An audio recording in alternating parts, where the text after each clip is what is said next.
Hi, hello, dear students. Good morning, all of you. Today I am going to discuss about chapter 3 Fiber to Fabric.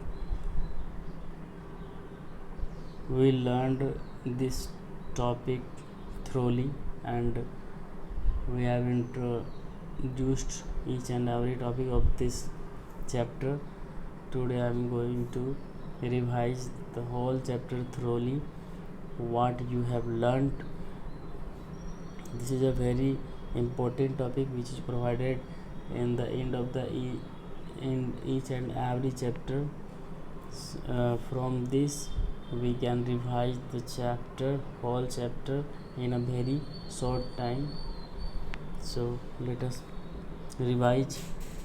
The first topic is silk comes from silkworms and wool is obtained from sheep, goat and yak. Hence silk and wool are animals fiber. As we know that silk comes from silkworm. Silkworm is a being. Also wool is obtained from sheep, goat and yak. Sheep, goat and yak also a animal being. That's why silk and wool are animals fiber. Is it clear? The next topic is hairs of camel, llama, alpaca are also processed to yield wool.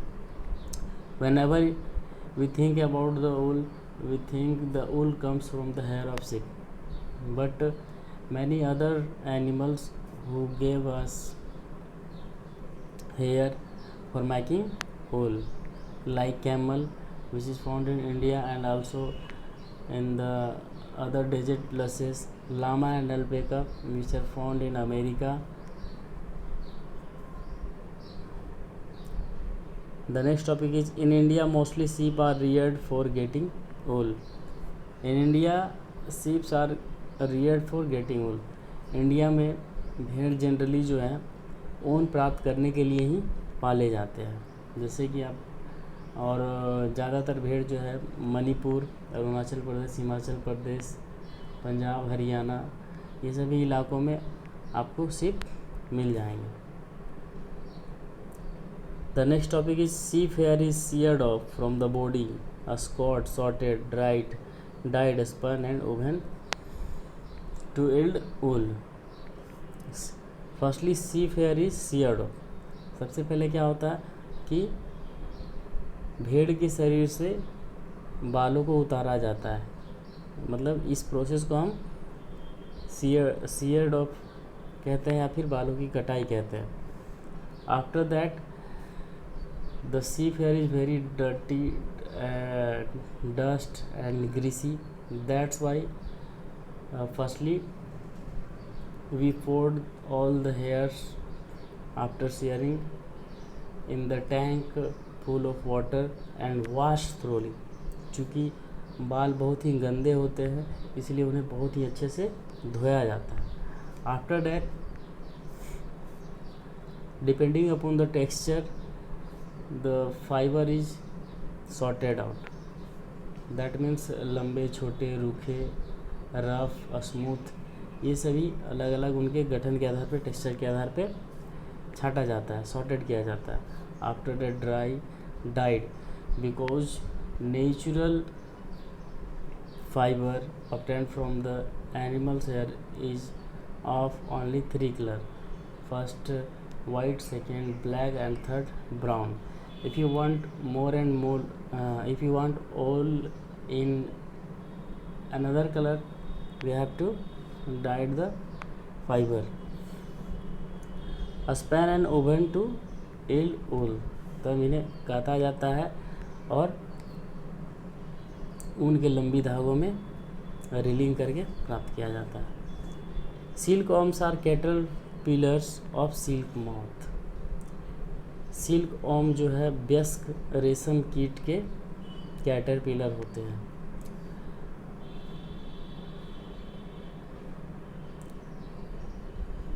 During their life cycle worms spin cocoons of silk fibre. जीवन चक्र के दौरान ohms क्या करते हैं कि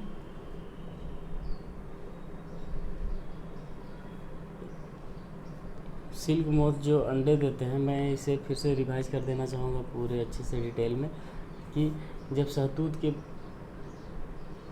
पौधे पर, दैट मीन्स मलबरी के ट्री पर जब नए पत्ती, न्यू लिप्स जब आते हैं, तो सिल्क मोथ जो होता है वो एक बार में सैकड़ों अंडे दे दिए, लेज 100 eggs eight one time.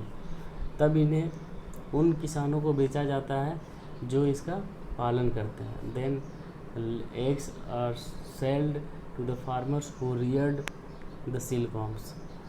After that वो इन्हें बहुत ही हाइजेनिक कंडीशन में रखते हैं और एक उचित तापक्रम पे रखते हैं, ताकि ड्यूरिंग इनके एग जो हैं सही समय पे हैच हो जाएं, फूट जाए और इनसे लार्वा निकले। और वो लार्वा जो होता है, जिसे हम सिल्कवॉर्म या कैटरपिलर कहते हैं, वो शुरुआत के 25 से 30 दिन बहुत दिन रात खाते रहते हैं। तो इसलिए उसमें बम्बू के चेम्बर में रखा जाता है, और बम्बू के चेम्बर में मलबरी के ताज़ी फ्रेश लीव्स को भी रखा जाता है उनके खाने के लिए। और 25 से 30 दिन तक खाने के बाद वो खाना बंद कर देते हैं और वो अपने चेम्बर में चले जाते हैं।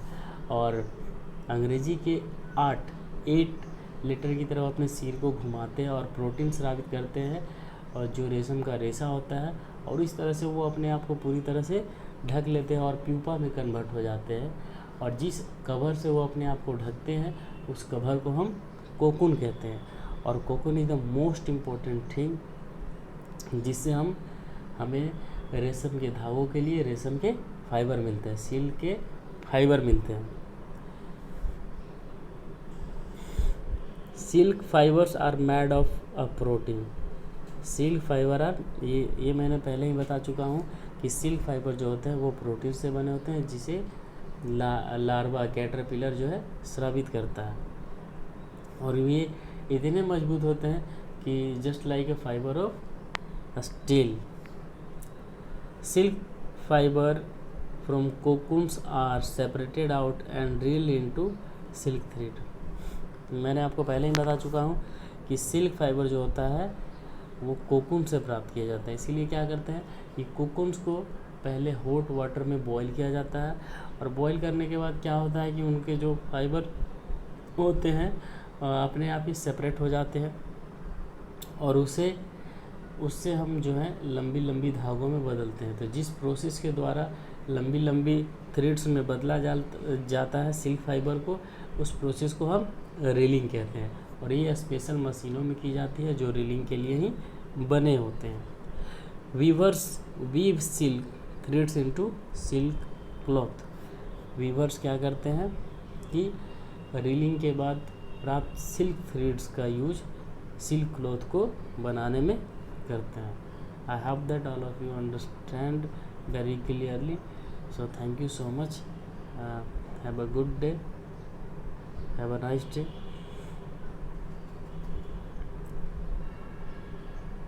In such a way, we have completed the chapter 3 fiber to fabric thoroughly.